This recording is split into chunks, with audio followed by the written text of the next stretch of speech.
And welcome back to the show. I'm Real Estate Roberts. John Coumarianos from Real Investment Advice in the studio with me. RealInvestmentAdvice.com is the website.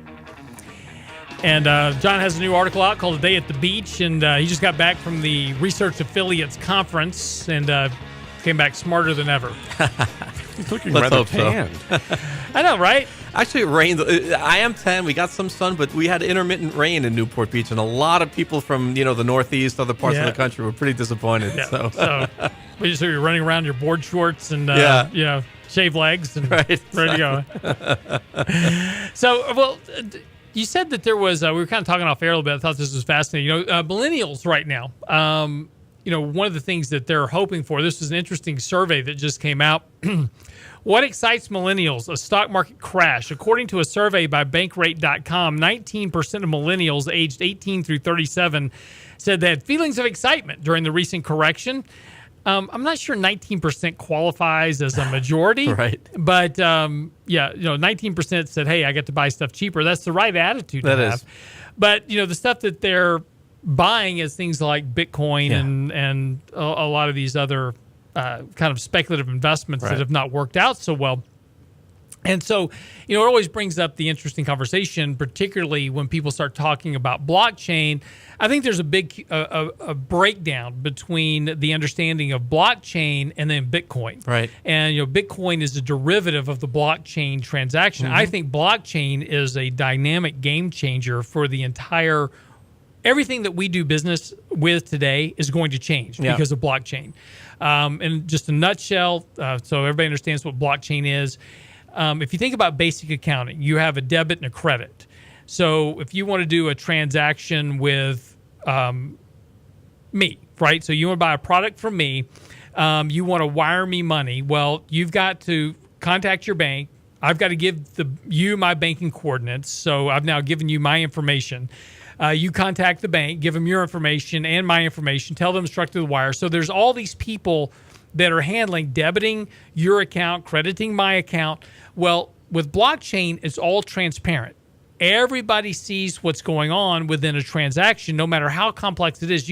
Let's say you're a manufacturer and you've got to deal with your supplier, your wholesaler, your manufacturer, your commodity contact. You've got all these different parts involved in a transaction. Well, under blockchain, everybody can see what's happening and everybody has to approve the transaction. So there's no way, theoretically, that somebody can be defrauded or have a fraudulent transaction or et cetera. Because if one person refuses the transaction, the entire transaction dies. Mm-hmm. And so this really opens up a lot of security and safety for individuals, and which is going to change the way that we do business. Now, Bitcoin and the other stuff, I don't see much future in it, but I think the Bitcoin, the blockchain is going to change the entire way that we live our lives. And you said that they had a professor on this. So we had at Research Affiliates, although it was an investment conference, Research Affiliates recently put a fellow named Campbell Harvey on their board.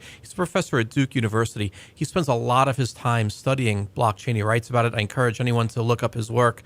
He gave a lecture on it, and he said that blockchain is basically what you said, Lance. It's an electronic ledger. Think of it as a spreadsheet that's online. All the parties have to agree to the transactions. The transactions are listed on the spreadsheet. There are some interesting features. You cannot go backwards. Once the transaction is listed, it's there forever. It requires, in his opinion, a huge amount of computing power to corrupt the ledger or to steal from it. We have had incidents of people having their Bitcoin stolen. Professor Harvey says that's because the people who owned Bitcoin, you have a key to get into the blockchain. They've let their key code, they have not secured their key code, right, is his contention, the people who've had thefts. But otherwise, if you secure your key code, the blockchain itself requires just way too much power, computing power, to be corrupted. Someone would have to spend $1 billion on computing power, he contends, to corrupt it. So yeah, but if I can steal $1 billion worth of Bitcoin, well, there you go. There you go. Exactly right. But you would have to steal a lot of key codes to get to $1 billion. This is correct. Yeah. But he said also what you said, that intermediaries in all kinds of business transactions, this threatens intermediaries. It makes them, it renders them useless in effect. If two people can come together and use blockchain to make a transaction, all kinds of brokers, middlemen go away. So he singled out a few things. Title insurance, when you go get a home, you need a search done to see if any liens are on the home, who owns the home, who owned the home previously. All of that is going to become so crystal clear if blockchain is used for this purpose that these title insurance companies and other intermediaries will go away. He said the only thing you might need after a while is just a lawyer to draw up a contract when you buy or sell a home. Right. So that also means real estate agents. Exactly. All the people. So, I mean, it threatens a lot of things. And again, I'm trying to, as you're talking about this, I think about, the financial advisory business. Sure. And, it's a huge threat to that business because, again, if you can have direct access and a clear chain between both sides of the buyers and the sellers, right? So you own a stock I want to own, I'm buying it directly from you, then why do I need an advisor? Why do I need other stuff? It's very interesting as to what will develop, economically speaking, from blockchain. Right. Right. A lot of intermediaries will go away. He even went so far as to say, and I don't understand all the details of this argument, but he seemed to think that blockchain could threaten Facebook and Google's main businesses because, of course, they are partly in the business, those two companies, of gathering all kinds of information about you and everybody else who uses their platforms. And sharing it with everybody else. And sharing it with everyone else, of course. And so at a certain point, he thinks certain features of blockchain will become available to individuals, and individuals will be able to use these features to sort of stiff arm Facebook and Google and keep them away from you. So he thinks, in an odd way, blockchain is a threat to Google and Facebook. Well, it's actually an interesting point you bring up because I've often wondered about why. I'm not a tech guy, and I'm sure there's a reason why this can't be done. But why can't I have complete security over my data? Right. And even though I use Facebook, why do they have access to my data? Right. Why is there nothing stopping them? Right. Or at least having a gateway where I can release certain information. Sure. But even when you set up parameters on your Google, on your Internet Explorer or whatever that says, okay, don't share my information, that information is all getting shared anyway. It's all getting shared. It's all out there. If I buy something from a store on the internet, the next time I go on a financial website that has nothing to do with the product I bought, I see ads for that product or that store where I bought the product. Well, see, and here's the problem with that is that my wife uses my Amazon account because I have an Amazon Prime account, which means we get free delivery. And because she uses my Amazon account, when I go onto financial websites, I get ads for purses and shoes and dresses and, whatever luggage. Right. And so I'll call her up and say, honey, have you been looking at a new set of luggage today? She goes, yeah, my luggage is all beat up and I got to travel. I was like, yeah, I know. I got ads all over the website today for luggage. Hey, well, in a way, that means the algorithm has you all wrong, Lance. They don't know. Either that or, I've got a secret I'm not willing to share. That's right. So, 281-558-5738. So, yeah, going back to all this, though, when you're talking about blockchains, I thought this was interesting that this survey, which was conducted between February the 28th and March the 1st. Now, see, this is interesting because the crash in the market happened early February. Right. So then they do a survey at the end of March, and they questioned 2,000 U.S. adults, 1,000 of whom said that they have an investment account. So that is in and of itself is interesting. So they surveyed 2,000, little more, actually it's 2,200 adults.